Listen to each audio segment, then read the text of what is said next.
Greetings to you in the year 2025. My name is Harishandra Higginsbottom, Chief Historian of the Way Up Archives. I speak to you across what you perceive as time, though we now understand that all moments exist simultaneously in the Great Synchrony. I have established this temporal communication bridge at great cost to warn you of what we now know with terrible certainty. I am transmitting from what you would call the year 9595. The world I inhabit bears little resemblance to yours. What you would recognize as civilization exists only in one place, the Way Up, our mountain sanctuary that emerged from beneath the Antarctic ice sheets after their complete meltdown in the latter half of your century. In our histories, your era is known as the time of great folly, when humanity had both the knowledge to prevent catastrophe and the willful blindness to ignore it. I'm specifically reaching out regarding decisions being made in your time, April of 2025, decisions whose consequences my people continue to suffer from over 7,500 years later. Our records show that in your time, your leadership exempted nearly 70 coal-burning facilities from regulations limiting mercury, arsenic, benzene and other toxic emissions. This decision, alongside hundreds of similar regulatory rollbacks, accelerated the cascade of environmental collapse that followed. Let me show you what this truly meant. Mercury poisoning doesn't simply disappear. It bioaccumulates. Within 50 years of your time, freshwater fish across North America showed severe neurological damage and reproductive failure. By the 2100s, over 80% of freshwater species were extinct, with survivors showing profound mutations. The human toll was equally devastating. Mercury and arsenic poisoning led to an epidemic of neurological disorders, developmental disabilities and birth defects. By the 2150s, 1 in 3 children was born with significant developmental issues.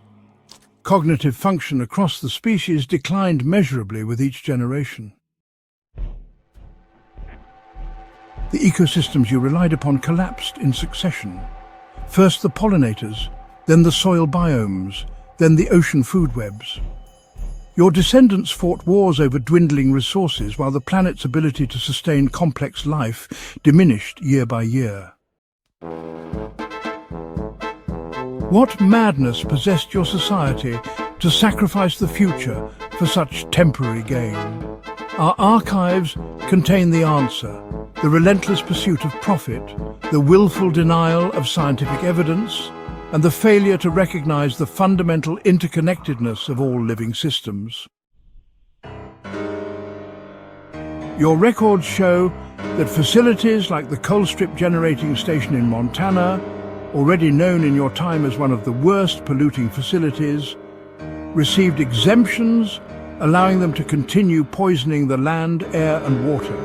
The corporations operating these plants, Talon Energy, Dominion Energy, NRG, are names cursed in our histories. By the 2200s, humanity was forced to abandon vast regions of the planet. The combination of climate catastrophe and toxic accumulation rendered over 60% of Earth's surface uninhabitable. The wealthy retreated to artificial environments, while billions suffered and perished. This brings me to what you would call a novel, but what we know as prophecy, The Girl Who Rode the Unicorn. This text tells the story of our world, of the Way Up, the last habitable region on Earth where remnants of humanity and adapted wildlife found refuge after the Antarctic ice sheets melted completely. The girl of the title is Rona, who, in your future and my distant past, led the resistance against Monstrato Corporation's final assault on our sanctuary. Monstrato, a conglomerate formed from the merger of energy and chemical companies in the 2050s, sought to extract resources from beneath the Way Up, despite knowing it would destroy the last livable ecosystem on the planet. The decisions being made in your time to allow coal plants to spew neurotoxins into your air and water, to prioritize short-term profit over long-term survival, these are the first dominoes in the chain that leads to our reality. I speak to you now across the synchrony of time to tell you it is not too late. The future I inhabit is only one possibility. You stand at the critical juncture.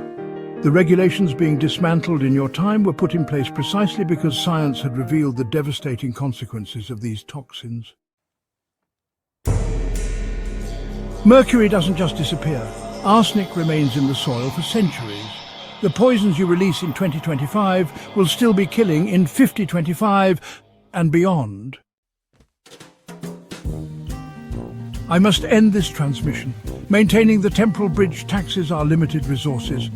Remember this warning. Look to Rona's story. Choose a different path than the one that leads to our devastated world. The decisions you make now echo across millennia. We are living in the world you're creating. Please make a better one. The girl who rode the unicorn, coming soon, a vision of our future if we fail to act today.